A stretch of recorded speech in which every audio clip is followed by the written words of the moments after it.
나 이제 왔으니 내 집을 찾아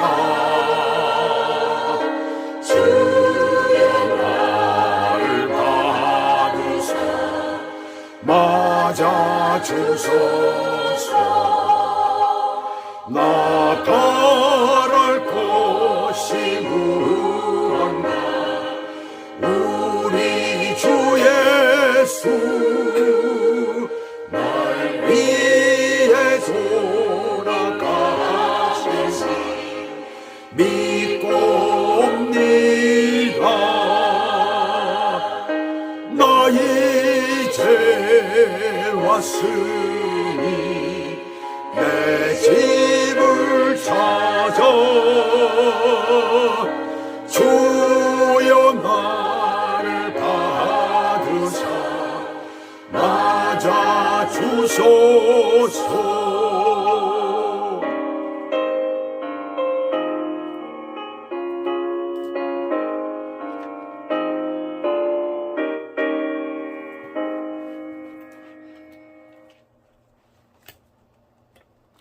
자, 오늘 하나님의 말씀은 창세기 25장 27절에서 34절까지 내용입니다. 제가 봉독해 올려드리겠습니다. 창세기 25장 27절에서 34절까지. 그 아이들이 장성함에 에서는 익숙한 사냥꾼이었으므로 들 사람이 되고 야곱은 조용한 사람이었으므로 장막에 거주하니 이삭은 에서가 사냥한 고기를 좋아하므로 그를 사랑하고 리브가는 야곱을 사랑하였더라. 야곱이 죽을 쑤었더니 에서가 들에서 돌아와서 심히 피곤하여 야곱에게 이르되 내가 피곤하니 그 붉은 것을 내가 먹게 하라 한지라. 그러므로 에서의 별명은 에돔이더라. 야곱이 이르되 형의 장자의 명분을 오늘 내게 팔라. 에서가 이르되 내가 죽게 되었으니 장자의 명분이 내게 무엇이 유익하리요. 야곱이 이르되 오늘 내게 맹세하라. 에서가 맹세하고 장자의 명분을 야곱에게 판지라. 야곱이 떡과 팥죽을 에서에게 주매 에서가 먹으며 마시고 일어나 갔으니 에서가 장자의 명분을 가볍게 여김이었더라. 오늘 하나님의 말씀 제목은 인생에서 가장 저지르기 쉬운 실수, 인생에서 가장 저지르기 쉬운 실수라는 제목을 붙였습니다.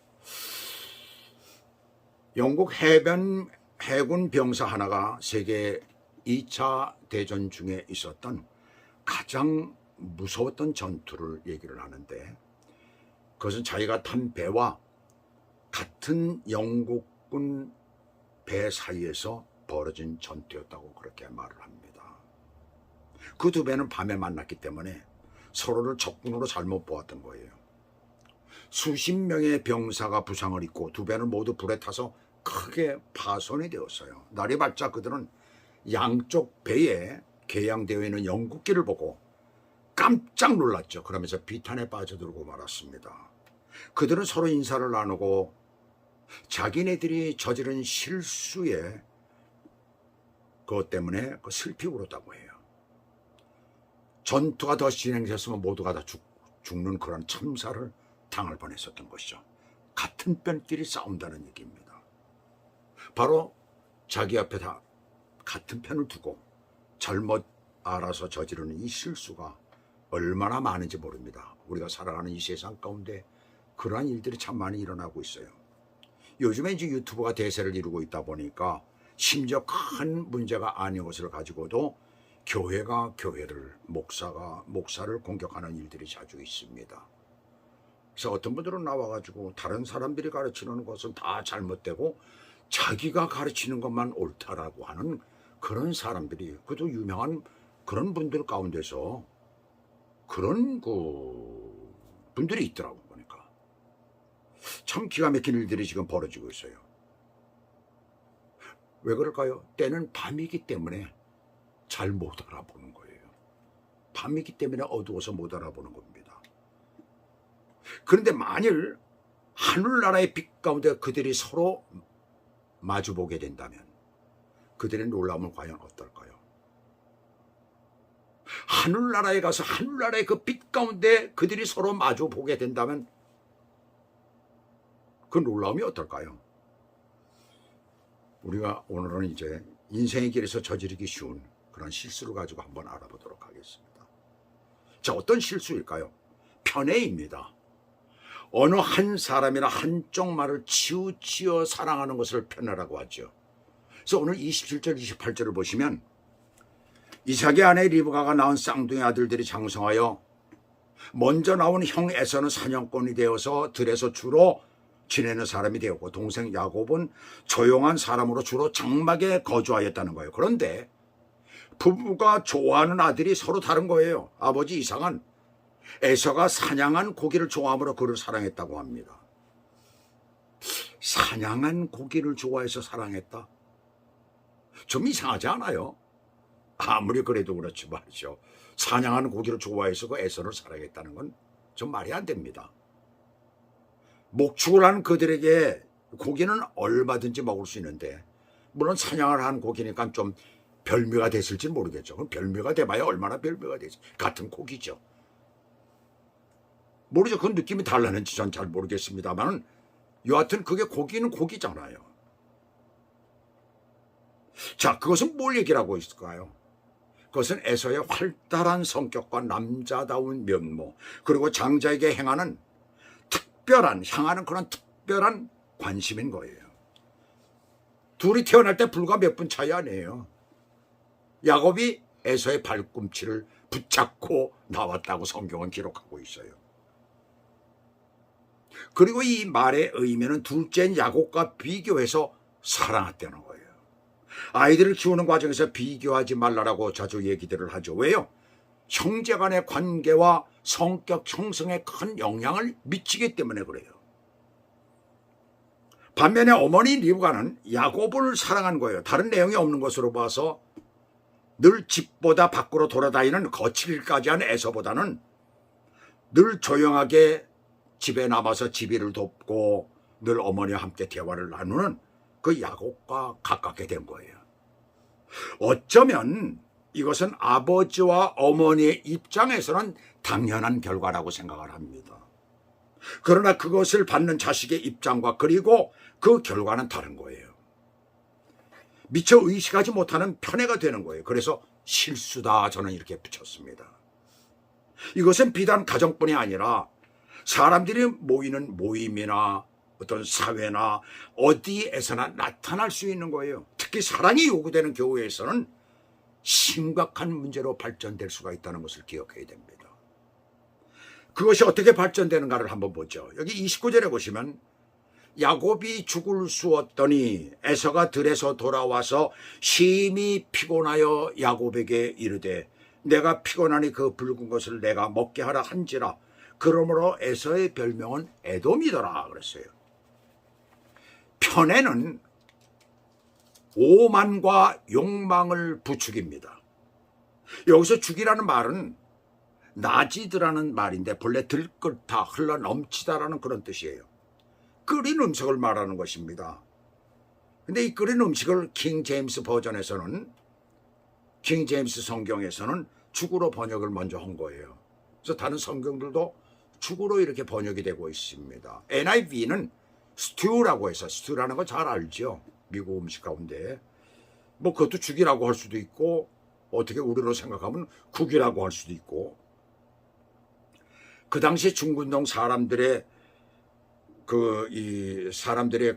음식 가운데 이 젓갈색 콩을 가지고 거기다 보리 같은 곡류와 또한 양파 그다음에 그 감람류 등을 섞어서 감람류라고 했죠. 뭐예요? 오렌지유라고 그러죠.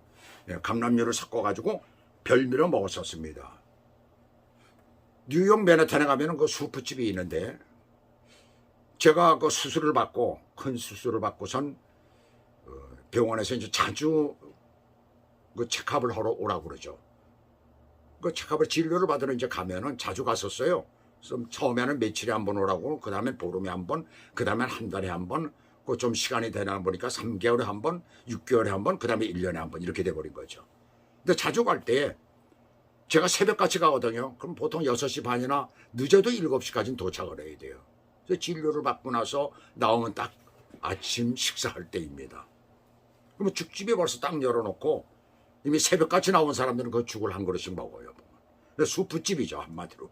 그 수프집에 들어가게 되면 그와 비슷한 붉은색이 나는 그런 수프가 있었습니다. 그 안에 뭐 여러 가지 무슨 강낭콩 같은 것도 들어가고 무슨 콩뭐 해가지고 붉은 콩도 들어가고 뭐 이렇게 해가지고 끓여놓고 파는 게 있었어요. 그래서 가끔 제가 맥도날드 아니면 그 집에 가서 그것을 먹었던 적이 있었습니다. 사냥감을 찾아온 들판을 다닌 에서는 매우 피곤하고 지치고 더욱이 허기가 심했을 거예요. 자신이 좋아하는 일도 지나치게 되면 지치게 되고 그 다음에 과부하가 걸리게 됩니다. 오류가 생기게 되고 혼란이 올 수가 있어요. 육적인 생활에서의 한계가 있는 것을 우리들에게 가르쳐주고 있는 것이죠.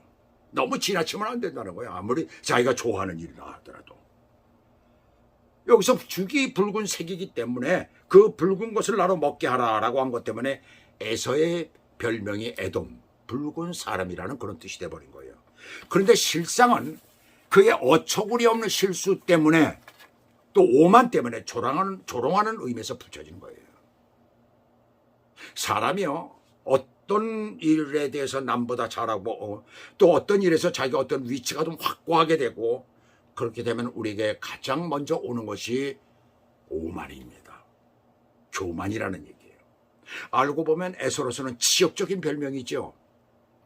성경 가운데 베드로전서 5장 8절에서 11절을 보시게 되면 근신하고 깨어라 너희 대적 마귀가 우는 사자같이 두루다니며 삼킬 자를 찾나니 너희는 믿음을 굳건하게 하여 그를 대적하라 라고 말씀합니다.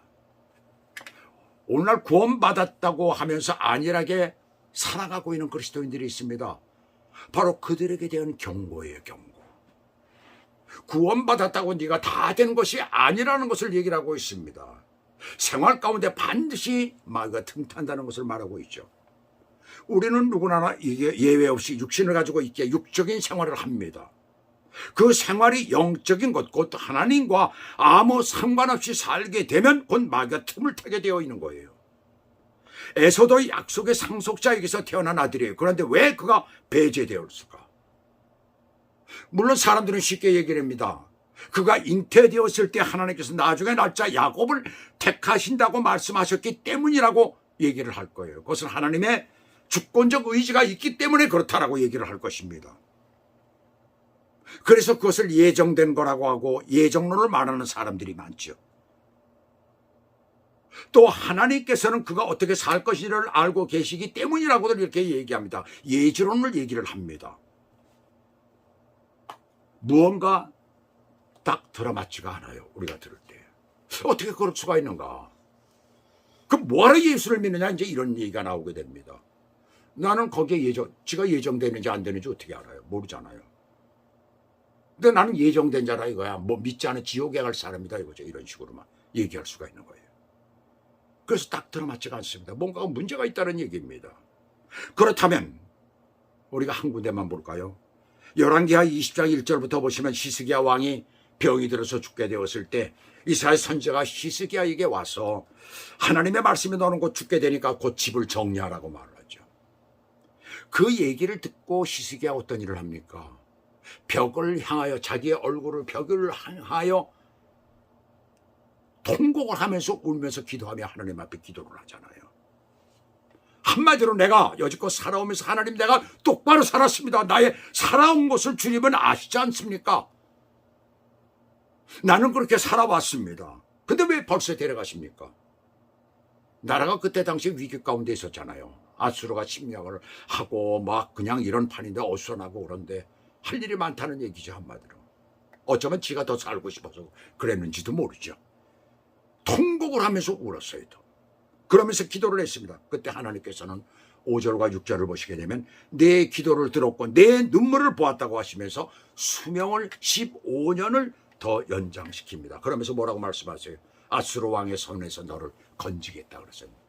너는 아수르 왕의 손에서 고통을 당하지 않을 것이라는 것입니다. 구원하겠다고 하시잖아요. 이미 하나님께서는 예정을 넘어서 작정을 하셨던 것인데 그의 기도와 눈물에 이미 작정하신 것을 취소하신 거예요.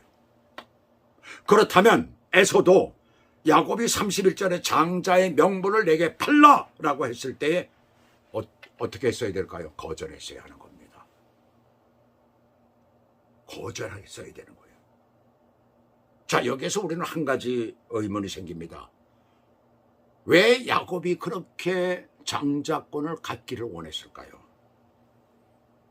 부모의 편애에 의한 뭐가 생겼을까요? 욕망이 생긴 겁니다. 욕망이 생긴 거예요. 저 장자권을 내가 꼭 갖고 싶다. 근데 이 장자권은 뭐예요? 하나님이 주신 것이라는 얘기예요. 하나님이 주시는 것이기 때문에 거기에 욕망이 생겨요. 내가 갖고 싶겠다는 욕망이 생기는 겁니다. 그게 벌써 에서하고 다른 거예요. 다른 점이에요. 그로 말미암아 에서는 예수 그리스도의 조상이 되는 순간을 그는 완전히 놓쳐버리고 말잖아요. 하나님은 자신이 정하신 확고한 결정도 우리의 믿음을 보시고 변경을 하실 수 있는 분이십니다.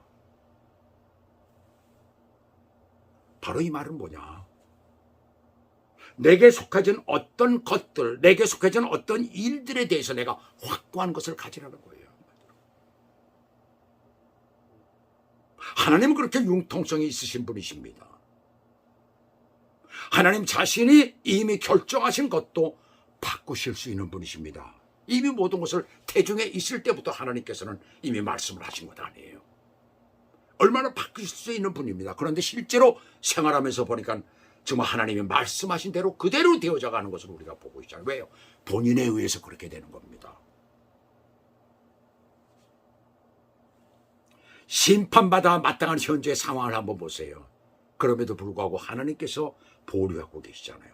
참고 계시는 거 아니에요. 그런데 32절에서 결정적인 그의 문제점이 드러나죠. 에서가 이르되 내가 죽게 되었으니 이 장자의 명분이 내게 무엇이 유익하리요? 가진 자의 만행이 아주 나쁜 결과를 가져오게 되었어요. 그가 무엇을 가진 것일까요? 장자의 명분이잖아요. 이 장자의 명분이라는 것, 첫 소생이 되다, 태를 열다라는 뜻이 있는 이 단어는 문자적으로는 처음 난 것을, 그런 의미를 가지고 있어요. 어머니의 뱃속에서 처음 태어난 것을 얘기를 하고 있는 것입니다. 형의 장자의 명분을 달라는 야곱의 이 말은 장자로서의 명분은 물론 권리까지도 포함이 된 그런 단어예요. 그 당시 근동 사회에서 장자권은 아버지의 권위를 인계받게 되어 있었고, 그 다음에 사회적으로도 한 가문의 대표가 되는 거예요. 뿐만 아니라 유산도 다른 형제의 2배가 되는 그런 놀라운 축복입니다. 그런데 죽 한 그릇에 장자권을 팔았다는 것은 있을 수 없는 일이에요. 한마디로 하나님이 주신 축복에 대한 만행입니다. 만행. 에서가 이렇게 쉽게 결정할 수 있다는 것은 아마 그는 마음속에 이것은 쉽게 매매할 수 있는 것이 아니라고 생각했을지도 모르죠. 또 그 다음에 명칭을 타인에게 준다고 해서 인정되는 것이 아니라고 생각할 수도 있었을 것입니다. 아니면 극도의 배고픔이 미쳐 생각할 틈도 주지 못했을 수도 있어요. 그러나 그는 장자에 대한 자부심이나 애착심이 전혀 없었기에 마치 장난과 같은 상황에서 이 사건이 이루어진 거예요. 그것도 보세요. 야곱이 내게 맹세하라고 하니까 서슴없이 맹세를 하고 말았어요. 이것이 가족 내에서 어떤 공식적인 절차를 거친 것도 아니에요. 그러나 보세요. 그 장자권을 갖고 싶어 했던 이 야곱은 나중에 27장을 보시면 위험까지 무릅쓰고 아버지 이삭으로부터 언약의 축복의 기도까지 받는 장면이 나옵니다. 얼마나 차이가 있어요, 지금 인생에. 이 인생에 얼마나 차이가 있는지 모릅니다. 성경은 결국 떡밥 팥죽을 먹고 간 에서를 향하여 이렇게 말씀하고 있죠. 에서가 장자의 명분을 가볍게 여김이었더라. 옛날 성경은 경홀히 여김이었더라. 이렇게 말합니다. 아브라함과 이삭과 야곱이 살던 시대의 장자권은 하늘이 주신 것입니다. 아마 이것도 오늘날도 마찬가지라고 저는 생각해요. 그 시발의 장자권은 그렇다라고 생각을 합니다. 야곱은 그것을 사모했고 형으로부터 그것을 가로챈 거예요. 물론 그때 시대에 그 중군동에 있었던 그 시대의 그 상황과는 지금은 많이 다르지만 오늘날도 장자들은 좀 귀하게 여기잖아요, 사실은.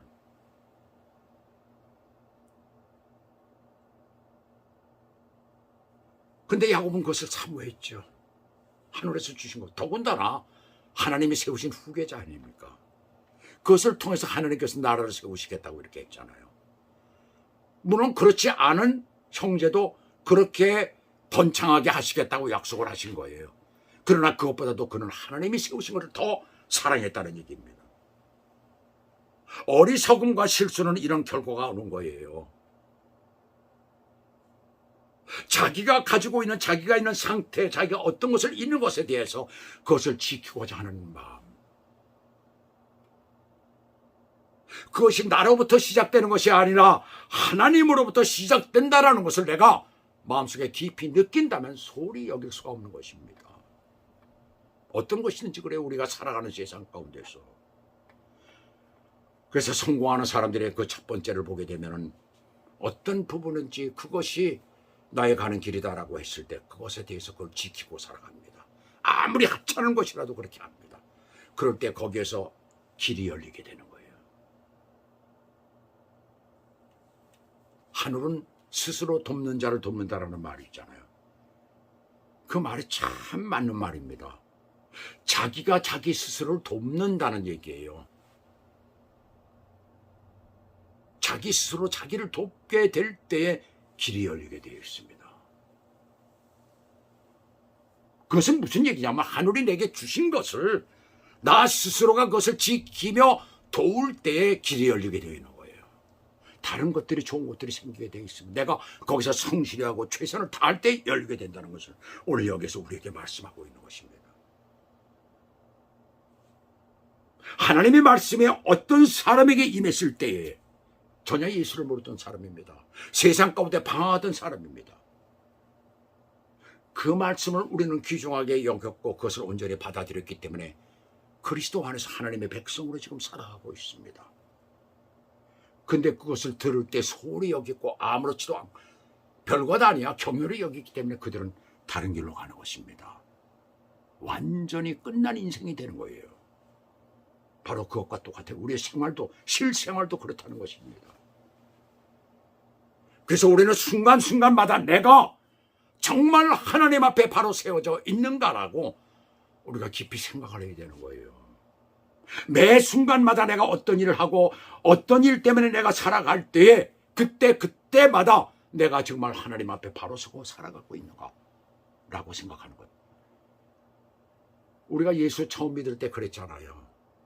조금만 잘못해도 내가 하나님 앞에 잘못했나 보다. 내가 죄를 지었나 보다. 이건 하나님의 뜻이 아니잖아 라고 생각을 했죠. 그러나 시간이 지나면서 그것이 흐려지기 시작하는 겁니다. 그것을 다시 우리가 찾을 때 우리의 삶의 모든 부분들이 새롭게 되는 거예요. 며칠 전에 우리가 먼저 목회를 하던 그 지역에, 뉴팔츠 지역에 이제 일이 있어서 가서 거기 장로님 네 분과 같이 또 집사님 네 분과 같이 이렇게 식사를 한 적이 있었어요. 그때 장로님이 참 다 꽂히는 얘기를 하더라고요. 말씀을 쭉 보면서 참 자기가 미국 사람의 그 영어 성경 가운데 그런 성경이 있다고 그러더라고요. 그래서 그 성경을 이제 쭉 보면서 자기도 많이 거기서 깨달았다는 거죠. 시간마다 자기 자신을 체크한다는 거예요. 맞는 얘기입니다, 그게. 우리가 처음 예수 믿었을 때 그랬습니다. 근데 시간이 지나다 보니까 그것이 없어지고 마는 거예요. 그것을 회복해야 되는 것입니다. 과연 내가 하나님의 뜻대로 살고 있는가? 혹시 내가 실수하지는 않았는가? 그것을 보고 살아갈 때 우리는 정말 주님 안에서 온전한 삶을 살게 되는 것입니다. 그것을 다시 회복해야 되는 거예요. 우리의 삶의 부족한 부분들, 온전치 못한 부분들을 그렇게 함으로 말미암아 회복시키는 것입니다. 그런 삶을 사시게 주 예수 그리스도의 이름으로 축복합니다. 기도하시겠습니다. 하나님 아버지, 그렇습니다. 우리가 이렇게 쭉 살아가면서 보니까 우리가 참 주님 앞에 온전치 못했던 부분들이 너무나 많습니다. 처음에 주님을 만나고 주님 은혜 가운데 살 때는 그렇게 주님 앞에 우리 자신을 보면서 주님의 말씀 안에 우리를 대입하면서 내가 혹시나 잘못 살고 있지는 않는가, 내가 혹시 하나님 앞에 죄는 짓지 않는가, 내가 하는 일에 내가 최선을 다하고 있는가, 그렇게 늘 생각을 했었지만 그러나 세월이 지나면서 그 모든 것들이 퇴색해져 가고 없어져 버리고 이렇게 살아가는 죄들의 모습을 다시 한번 발견합니다. 하나님 아버지, 인생은 끝없는 실수 가운데 있는데 결정적인 어떤 실수는 우리 인생을 완전히 바꿔놓는 경우가 있습니다. 그러한 잘못된 덫에 마귀의 세력의 그 악한 것들의 공격에 우리가 넘어가지 않게 하시고 온전히 주의 뜻대로 사는 믿음의 사람들이 될 수 있도록 인도해 주시옵소서. 예수 그리스도 이름으로 감사하며 기도 올리옵나이다. 아멘.